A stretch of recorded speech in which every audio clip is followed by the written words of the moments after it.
Welcome to Blizzard Fire. We hope this video helps fire up your solution. You start by enabling Gboard's Translate feature so it's available instantly. Open an app where you type, then bring up the keyboard. This saves time. Once the keyboard is visible, tap the gear or long press the comma to reach settings. This is faster than hunting through phone menus. In languages, add both source and target languages and enable Translate.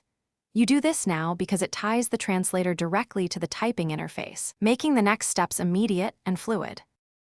Once enabled, activate Translate from the Gboard toolbar. The icon looks like a small globe or T. Select your source and target languages. You can use auto-detect for unknown inputs, then return to your app. As you type, Gboard sends text to the translator and shows the translated result inline or in a suggestion strip. This reduces copy-paste steps. Make sure to proofread suggestions because tone and context can change. If you need punctuation preserved, type it before translating to keep meaning intact.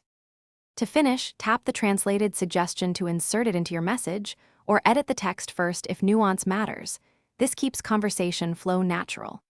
Once done, switch languages from the toolbar when the conversation changes so you don't send the wrong language.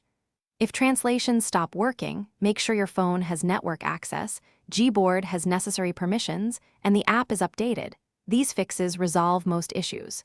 If problems persist, restart the app. Often that quick reset. Thanks for watching. If you found this helpful, don't forget to like and subscribe.